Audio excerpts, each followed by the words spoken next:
Di lantai 9, dalam unit yang sunyi, Kusuma duduk di kursi rodanya dekat jendela, menatap pemandangan yang sama yang telah ia saksikan selama 10 tahun terakhir.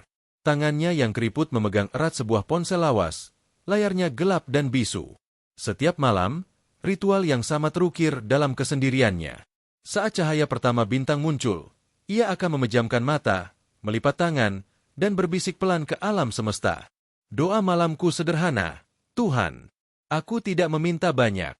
Hanya ingin mendengar suara salah satu dari mereka. Rio dengan cerita sukses bisnisnya yang tak pernah jelas. Dimas dengan kegalauan akademisnya yang berlarut-larut. Atau Sari, anak bungsuku, dengan tawanya yang dulu selalu mampu menghalau semua awan kelabu. Cukup satu telepon. Sebentar saja.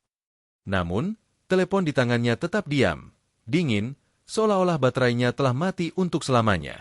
Harapannya setiap malam berakhir pada kenyataan yang sama.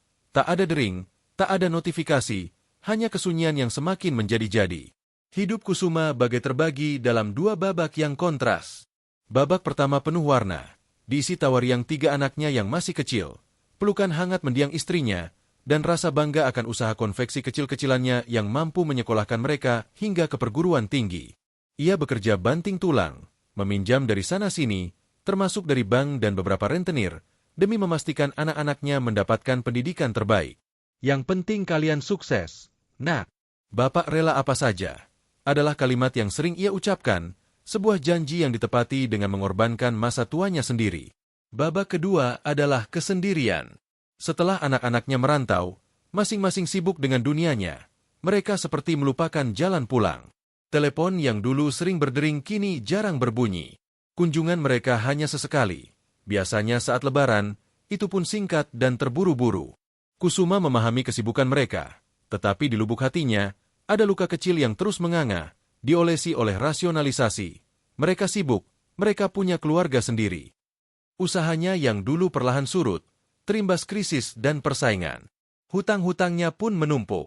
Ia terpaksa menjual rumah dan pindah ke apartemen kecil ini, sisa uangnya habis untuk membayar sebagian kewajibannya. Namun, beberapa tagihan masih tersisa, menjadi hantu yang mengintai masa tuanya. Malam itu, setelah berdoa, ia menarik napas dalam. Matanya yang mulai rabun masih menatap ponselnya, berharap ada keajaiban. Tiba-tiba, jantungnya berdebar kencang. Layar ponsel menyala. Sebuah nama terpampang, Sari. Dengan tangan gemetar, hampir-hampiri menjatuhkan ponselnya, Kusuma menekan tombol hijau. Sari, nak, ini Bapak. Suaranya bergetar penuh haru. Bapak, bagaimana kabarnya? Suara Sari terdengar riang di seberang. Baik, nak, baik sekali. Bapak senang kamu telepon. Lagi apa? Aku cuma ingin kabar-kabar saja, Pak. Oh iya, Bapak ingat, kan? Bulan depan ada acara penting anakku? Aku harap Bapak bisa datang. Tentu, nak. Tentu Bapak usahakan hadir. Jawab Kusuma cepat, hatinya berbunga-bunga. Percakapan itu hanya berlangsung 3 menit. Tetapi cahaya di matanya bersinar terang sepanjang malam. Ia merasa doanya akhirnya terjawab. Mungkin saja besok Rio atau Dimas yang menelepon. Keesokan harinya, semangat Kusuma masih membara. Ia bahkan meminta perawat yang datang pagi itu untuk membantunya memilih baju yang rapi. Siapa tahu ada yang berkunjung, bisiknya penuh harap. Sepanjang hari, ia duduk di dekat pintu, mendengarkan setiap langkah kaki di lorong, berharap itu adalah salah satu anaknya yang datang menyambangi. Namun, langkah yang ditunggu-tunggu tak kunjung datang. Yang ada hanyalah kesunyian yang semakin dalam. Ponselnya pun kembali bisu. Doa malamnya diulangi lagi, dengan keyakinan yang sedikit goyah. 2 hari setelah telepon singkat Sari, saat matahari mulai condong ke barat, bel pintu apartemennya berbunyi. Kring. Kusuma terkejut. Jantungnya berdebar-debar penuh antisipasi. Siapa ini? Apakah Rio? Atau jangan-jangan Dimas? Dengan susah payah, ia menggerakkan kursi rodanya mendekati pintu. Siapa? Panggilnya. Suaranya penuh harap. Permisi, Pak. Kami dari pihak kredit. Sahut suara laki-laki yang tidak dikenalnya dari balik pintu. Harapan yang sempat membubung tinggi langsung runtuh seketika. Dadanya sesak. Bukan.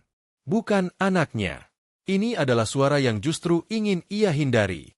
Dengan tangan gemetar, ia membuka pintu. 2 orang laki-laki berdiri di sana. Yang satu berkemeja lengan panjang dengan wajah serius, membawa sebuah map coklat. Yang satunya lagi, lebih muda, dengan sikap yang sedikit kurang sabar. "Selamat sore, Pak Kusuma," tanya yang berkemeja. "Iya, ada yang bisa saya bantu?" jawab Kusuma, berusaha tenang. "Kami dari PT Bina Utama. Saya Anton. Ini mengenai tunggakan kredit Bapak yang sudah jatuh tempo bulan lalu. Sudah beberapa kali kami kirimkan surat peringatan, tapi belum ada respon." Map coklat itu dibuka, dan selembar kertas dengan angka-angka yang membuatnya pusing disodorkan. Anton berbicara dengan nada formal, menjelaskan jumlah pokok, bunga, dan denda yang terus bertambah. Kusuma hanya bisa mendengarkan, matanya kosong. Pikirannya melayang kepada Rio, yang minggu lalu mengeluh tentang investasi baru yang ia geluti, atau Sari, yang memamerkan mobil barunya melalui foto di media sosial. Mereka sukses, sementara ia di sini, terjepit oleh sisa-sisa pengorbanan masa lalunya. Laki-laki yang lebih muda, Roni, mulai kehilangan kesabaran. "Ini sudah berapa lama, Pak? Kami tidak bisa menunggu selamanya. Kalau tidak dibayar, kami terpaksa akan mengambil tindakan hukum." Suaranya meninggi, penuh ancaman terselubung. Kusuma menarik napas dalam. Rasa malu, sedih, dan kesepian bercampur aduk. Ia memandangi kedua pria itu, lalu pandangannya tertuju pada foto lama di dinding, di mana ia dan ketiga anaknya tersenyum bahagia. "Tuan-tuan," katanya dengan suara lirih namun tiba-tiba penuh wibawa. "Saya mengerti kewajiban saya, dan saya berusaha memenuhinya. Tapi izinkan saya bertanya sesuatu." Ia menatap mereka bergantian. "Apakah tuan-tuan punya anak?" Anton tampak terkejut dengan pertanyaan itu, sementara Roni masih cemberut. "Saya punya 3 orang anak," lanjut Kusuma tanpa menunggu jawaban. "Mereka adalah kebanggaan saya. Rio, si sulung, sekarang jadi pengusaha. Dimas, si tengah, sedang mengejar gelar doktornya. Dan Sari, si bungsu, punya keluarga yang harmonis." Senyum getir menguar di bibirnya. "Setiap malam, saya berdoa. Doa yang sangat sederhana. Saya memohon pada Yang Maha Kuasa, agar salah satu dari 3 anak saya itu menelepon. Hanya sekadar menanyakan kabar. Hanya ingin mendengar suara mereka." Air mata mulai menggenang di sudut mata Kusuma yang keriput. Tapi, yang datang bukanlah mereka. Yang datang justru tuan-tuan. Petugas penagih hutang yang mereka atasi namaku. Ruang tamu yang kecil itu mendadak hening. Anton menunduk, tiba-tiba merasa tidak enak. Roni pun melunak, ekspresi kasarannya berubah menjadi bingung. "Bapak, kami hanya menjalankan tugas," kata Anton lembut. "Saya tahu," Kusuma mengangguk pelan. "Dan saya akan berusaha melunasi ini. Tapi tahukah tuan, hutang uang ini, meski besar, tidak sesakit hutang perhatian yang harusnya saya terima dari mereka. Saya dulu berhutang nyawa untuk mereka. Kini, yang saya inginkan hanyalah sedikit waktu mereka. Itu saja." Kedua petugas itu terdiam, tidak lagi tahu harus berkata apa. Mereka datang untuk menagih janji finansial, tetapi yang mereka hadapi adalah seorang lelaki tua yang menagih janji kasih sayang dari anak-anaknya sendiri.